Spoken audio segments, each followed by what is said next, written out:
सारी चीज़ें जो आपकी ओके। सर जो हमारा प्रोडक्ट अंडर टेस्टिंग होता है, क्या हम उसको मतलब मार्केट में रिलीज कर सकते हैं? क्या होता है अंडर टेस्टिंग, जैसे कि अभी प्रोडक्ट की हम टेस्टिंग कर रहे हैं तो हम उसको मार्केट में रिलीज कर सकते हैं?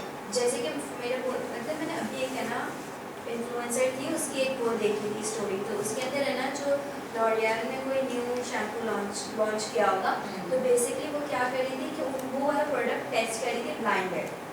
जब उसने पूरा ज्वाइनिंग कर दी, कितने डेज की कर दी, फिर उसने बता दिया कि भाई ये वाला जो शैम्पू था ये लॉरियल का था, ये वो, तो उसने मतलब बता दिया। तो हम ऐसे कर सकते हैं कि मतलब अभी वो प्रोडक्ट लॉन्च नहीं किया इन्होंने आई थिंक, बट उसने मतलब आके बता दिया कि लॉरियल का एक ऐसा प्रोडक्ट है।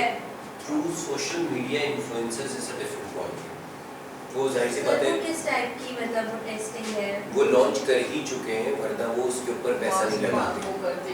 अब वो मास मार्केट की तरफ आ रहे हैं, that is why they are doing this kind of gimmicks. But ये जो आपका सवाल है कि क्या मैं किसी भी प्रोडक्ट को लॉन्च से पहले लॉन्च कर सकता हूँ या नहीं, व्हाट यू क्वेश्चन करते हैं। टोटल ऑफर टेस्ट का एक और तरीका कॉन्सेप्ट एंड यूज की जगह होता है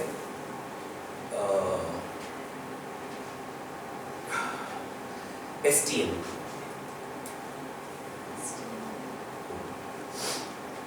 STM होता है सिमुलेटेड टेस्ट मार्केट, और एक और तरीका होता है आपका, बल्कि रादर उसी के अंदर ही डिफरेंट टाइप्स हैं STM की।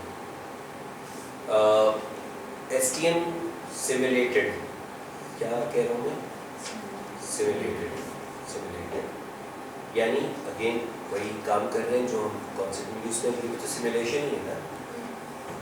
This is also simulation. Pilots को आप बैठाते हैं एक कॉकपिट के अंदर, वो हिलता भी वैसे ही है, झटके भी वैसे ही लगते हैं, टेक ऑफ करना लैंड करना पहले सिमुलेटर पे करते हैं, 10 दफ़ा क्रैश करता है उसमें पहले। अगर एक्चुअल जहाज पे करे तो पहली क्रैश में काम हो जाए, ऐसे बात है। तो वो सिमुलेटर जो है आपका, वही कॉन्सेप्ट यहाँ पर भी है, सिमुलेटेड टेस्ट मार्केट। एक तरीका मैंने आपको बताया CNU से हो सकता है, a way of doing simulated test market. दूसरा तरीका होता है जहाँ पे आप एक्चुअली एक शॉप क्रिएट करते हैं, ईदर वर्चुअल और फिजिकल। वर्चुअल शॉप आपने स्क्रीन पे बना दी और कहा कि यार देखो ये शॉप में गए हो, ये शॉप नज़र आ रही है तुम्हें, ये प्रोडक्ट है, बताओ कौन सी उठाओगे, ये तुम्हारे पास पैसे हैं। उसमें हर प्रोडक्ट शेल्फ में, जैसे दुकान का शेल्फ होता है वैसा शेल्फ आप ग्राफिकल उसको बना के दे देते हो इतनी बड़ी स्क्रीन पे, या इवन इससे भी बड़ी स्क्रीन पे, और वो जाके कहते हैं कि यार मैं ये उठाऊँगा, प्राइस लिखी हुई है उस पर, जैसे टैग्स होते हैं प्राइस टैग्स या स्ट्रिप्स पे जो लगे हुए होते हैं शेल्फ टॉकर पे, शेल्फ टॉकर पर प्राइस लिखी हुई है, प्रोडक्ट डिटेल लिखी हुई है, और प्रोडक्ट का फिजिकल लुक सामने जैसे शेल्फ में लगी होती है। तो जाते कहते हैं कि मैं ये वाला खरीदूंगा, ये वाला खरीदूंगा, ये वाला खरीदूंगा, ठीक है। आप उसकी बेसिस पे ये फैसला करते हैं कि रिटेल पे कोई भी प्रोडक्ट लॉन्च जब होगी और शेल्फ में रखी होगी तो कितना पिकअप होगा और कितना रिपीट परचेज होगा, ठीक है। इसमें भी आप वही कर सकते हैं कि पहले आप उसको एडवर्ट दिखा के ले जाएं सिमुलेटेड टेस्ट मार्केट में, शॉप करवाएं, शॉप करवा के एक्चुअल प्रोडक्ट यूज़ के लिए दे दें, जब यूज़ कर ले तो वापस आके उसको जो है दोबारा शॉप करवाएं कि अब यूज़ के बाद कितना रिपीट परचेज कर रहे हैं। यूजुअली STM इस काम के लिए के बजाय सिर्फ और सिर्फ रिएक्शन टू रिटेल प्रेजेंस देखने के लिए यूज़ होता है, जहाँ पे आप सिर्फ ये अजम्पशन लेते हैं अंडरलाइन कि ये अगर मार्केट में मौजूद है प्रोडक्ट, कंज्यूमर का क्या बिहेवियर है, ठीक है। कंज्यूमर का रिटेल में ऑफटेक का क्या पैटर्न होगा, उसके लिए आप इधर मैंने क्या कहा, रिटेल भी हो सकता है, वर्चुअल भी हो सकता है और फिजिकल भी हो सकता है। तो इवन हम यहाँ पर भी फिजिकल कर चुके हैं, हमने मिल्क था नहीं, मिल्क नहीं था, केचप था या कुछ था, केचप था आई गेस। हमने पूरी शेल्फ बनाई थी एक्चुअल, जैसे केचप मुख्तलिफ रखे होते हैं, और उसमें से कहा था कि जी ये आपके पास पैसे, प्राइस लगी हुई है हर एक के ऊपर, ग्रामेज लगा हुआ है, आप जो अपनी यूजुअल मंथली ग्रॉसरी कर रहे हैं उसमें केचप खरीदते हैं, इस पैसे मतलब इतने पैसों में आप क्या खरीदेंगे? तो लोगों ने अपनी बास्केट लेके गए, बिल्कुल सिमुलेट किया अपने जो actual test scenario market scenario, अपनी बास्केट में उन्होंने एक केचप डाल दिया, एक फलाना डाल दिया, चिली गार्लिक डाल दिया, एक टोमेटो केचप डाल दिया, इस तरह से करके वो परचेज जब कर लिया तो फिर उनके व्हाट एंड वाइज आ गए, वाइज एंड वाई नॉट्स आ गए सारे। ये क्यों खरीदा आपने? दो जब पढ़ रहे थे तो क्यों पढ़ रहे थे? मैं ये देख रहा था इसमें ग्लूटेन फ्री कौन सा है, मैं ये देख रहा था इसमें ग्रामेज इसके कितने, मैं ये देख रहा था इसमें किसी में वो क्या होता था MSG तो नहीं है किसी में, एंड सो ऑन, जो भी हो। तो उसके जो बिहेवियर होता है शेल्फ पे आप उसको प्रोब भी करते हैं, उसके रीजंस भी पूछते हैं कि आपने ये क्यों पसंद किया, ये क्यों नहीं उठाया, ये साइज़ क्यों लिया, वो साइज़ क्यों नहीं लिया, 2 पैक क्यों उठाएं, कितने दिन चलेंगे, ये सारे प्रोब करके आप रिटेल ऑफ टेक की को लेके एक और मॉडल बना देते हैं, कितना वॉल्यूम उठेगा। एंड रिजल्ट वही है, सिमुलेटेड टेस्ट मार्केट। ठीक है। तीसरा तरीका होता है आपका जहाँ पे आप बेसिकली टाउन स्टॉर्मिंग करते हैं। आप एक टेस्ट लॉन्च कहते हैं उसको। टेस्ट लॉन्च क्या होती है कि आपने कहा कि जी आप एक नई फॉर्मुलेशन लेकर आए, MIP है, ठीक है, MIP है टेस्ट, आप इसको चाहते हैं कि रॉबिन के लिए मुझे याद है हमने किया था, रॉबिन नील का नया कोई पैक था या कोई नई फॉर्मुलेशन थी, तो हमने पंजाब का एक गांव उठाया, पंजाब का एक छोटा शहर उठाया था, बिहाड़ी या इस डस्का या इस टाइप का कोई, और उस पूरे टाउन में टाउन स्टॉर्मिंग की, यानी ATL के ऐड के बजाय मोहल्लों में स्क्रीन लगा के उसके ऐड चल रहे थे, just to mimic the same number of ad repeat ad viewing. हमने फ्लोर्स पे जो है वो ऐड चलवा दिए, उसके बाद जो है वो आपकी फ्री सैम्पलिंग की, दुकानों पे मर्चेंडाइजिंग कर दी, पोस्टर्स लगा दिए, बिलबोर्ड्स लग गए उस शहर के अंदर से। ठीक है। अब नया रॉबिन ब्लू, इसकी ताकत के साथ उसकी ताकत के साथ, प्राइस उसकी कुछ और थी, सब करके अब उस टाउन को हमने कर दिया अपना टेस्ट, और हमने उठाया एक कंट्रोल।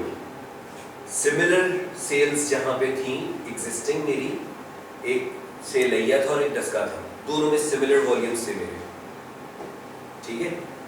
दोनों शहरों में मेरे अभी एग्जिस्टिंग सिमिलर वॉल्यूम्स हैं, मैंने दोनों को उठाया, एक में मैंने टाउन स्टॉर्मिंग की, प्रोडक्ट अवेलेबल की, मोहल्ला एक्टिवेशन की, शॉप मर्चेंडाइजिंग की, आउटडोर्स लगा दिए, सब करके मैंने 1 महीने 2 महीने मैंने टेस्ट मार्केट किया उस प्रोडक्ट को। 2 महीने के बाद मैंने देखा कि मेरी इंक्रीमेंटल वॉल्यूम्स कितने आए हैं डस्का से, which was my test market, और लैया में मेरे इंक्रीमेंटल वॉल्यूम कितने थे। तो से लैया में जहाँ मैंने कुछ नहीं किया, मेरा इंक्रीमेंटल वॉल्यूम था 2% या 5%, और यहाँ पे मेरा इंक्रीमेंटल वॉल्यूम आया 12%। तो दैट मीन्स कि जो डेल्टा है बिटवीन द ग्रोथ और the growth of test control market and test market, वो डेल्टा जो है वो मेरा इस प्रोडक्ट की वजह से ROI, हाँ, वो बेसिकली जो भी मैं कुछ कर रहा हूँ उसका ROI वो है।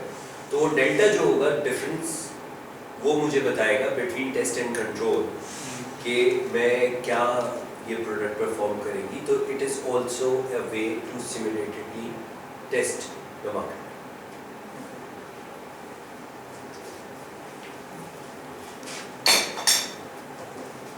STM, by the way, it's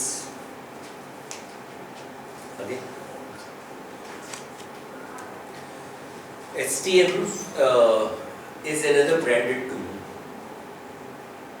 ठीक है, किसका है ये? कंटार का, STM के नाम से ही है, मार्केट साइज एस्टिमेशन के लिए। ठीक है। इसी तरह बेसिस मैंने आप लोगों को बता दिया। ठीक है। इप्सॉस का एक मॉडल है, इस तरह का कुछ नाम है उसका, इप्सॉस का भी एक मॉडल है, ये सिमुलेटेड टेस्ट मॉडल के लिए। महंगा है, होता हुआ नहीं अब तक कोई पाकिस्तानी। नाम मुझे याद है उसका इप्सॉस का। बहरहाल ज़्यादा जो सबसे ज़्यादा गोल्ड स्टैंडर्ड जो समझा जाता है वो बेसिस को समझा जाता है, और बेसिस के भी डिफरेंट मॉड्यूल्स हैं, basis 1, basis 2 and so on, ठीक है। और इसी तरह STM जो है वो IMRB का या Kantar, IMRB is part of Kantar, तो कंटार का एक मॉडल है STM के नाम से, सिमुलेटेड टेस्ट मार्केट पे ही वो ज़्यादा फोकस करता है, ठीक है।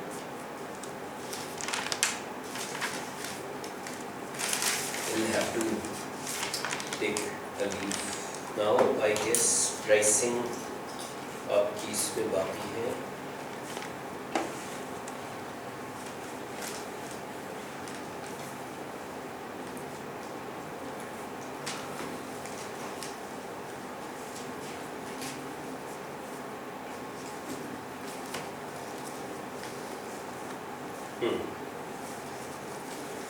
TNS का है FYI, RI का है माइक्रो टेस्ट, इप्सॉस का न्यूवेक्शन, मैं सही कह रहा था, न्यूवेक्शन डिज़ाइन, और सिनोवेट तो खैर ख़त्म ही हो गई, Aegis Synovate not test, Nielsen का बेसिस, TNS भी ख़त्म हो गई। In fact TNS is being required by Kantar ही हो गई TNS, लेकिन ये मॉडल सारे चलते रहते हैं, वो कंटार के अंदर